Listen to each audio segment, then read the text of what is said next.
असलामुअलैकुम crime update में लियाकत तुसी वेख रहे हो मेरा यूट्यूब चैनल। मेलसी दे विच एक बड़ा अफसोसनाक वाक़या होया है। 2 साला बच्चे दी पुर इसरार हलाकत हुई है और 12 घंटे के अंदर अंदर कातिल पकड़ा गया है। इस बच्चे का की कसूर सी जिहड़ी इतनी बड़ी इहनूं सज़ा दी गई है और इस वाक़े दे विच पुलिस का की रोल है सी मुकम्मल तफसील दे नाल तुहाडे नाल डिस्कस करांगे।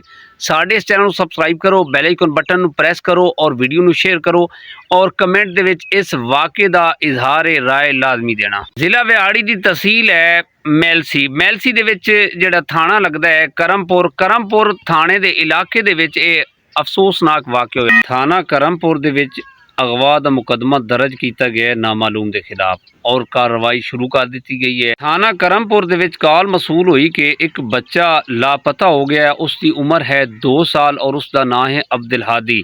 इस कॉल ते नामालूम के खिलाफ अगवा का मुकदमा दर्ज कर लिया गया है और कार्रवाई पुलिस ने शुरू कर दी। उस इलाके दे विच जाके जगह जगह चेक किया और मस्जिदां दे विच ऐलान किए, लेकिन रात नू बच्चा जड़ा वो नहीं मिल सकिया। रात गुजर गई, अब्दुल हादी नहीं मिलिया। सुबह जाके देखिया खेतों दे विच उस बच्चे दी लाश मिल गई और फिर जनाब DPO विहाड़ी मोहम्मद अफजल साहब और DSP सईद अहमद सयाल साहब उन्हां दे हमरा जाए वकूअत पहुँचे ने।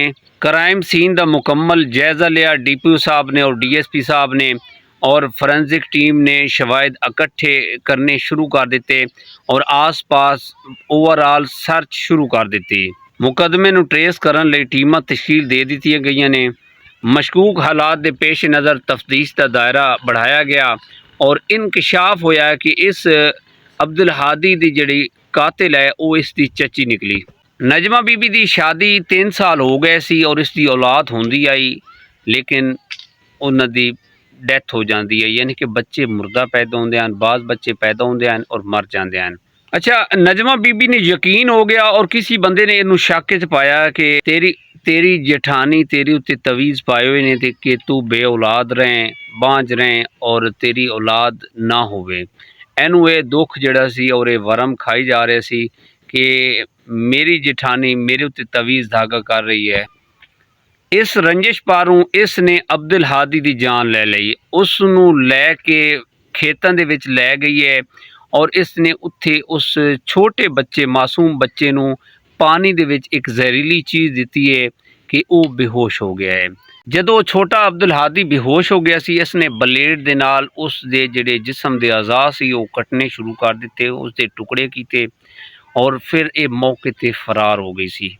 बाद दे विच जदों इंक्वायरी हुई और तफ्तीश हुई, इंकशाफ होया, पता चलिया कि यह घिनौनी हरकत, ये सफाक हरकत इस औरत ने की है। पुलिस ने मकतूल बच्चे दे वालिद इमरान की मुदैयत दे विच मुकदमा दर्ज किया और इस दे विच दफा ला के मुलजमां नूं गिरफ्तार करके कानूनी कार्रवाई करन दा आगाज़ कर दिता है और DPO मोहम्मद अफजल साहब ने गहरे दुख का इजहार किया है और उन्होंने फिल फौर किया है कि इसनूं सख्त तो सख्त सज़ा मिलनी चाहिए। इसने एक बहुत बड़ी घटिया हरकत की है। दोस्तों, बहुत अफसोस होया है कि यह छोटियां छोटियां गल्लां औलाद मेरे अल्लाह ने देनी है, मेरे अल्लाह दी अता है, किसी दे वस दा काम नहीं है। जिहड़ी ये तवीज़ धागे नूं ये मन के ते इसने इतना बड़ा जबर किया है और इन्हां दा मासूम बच्चे की जान ले ली है।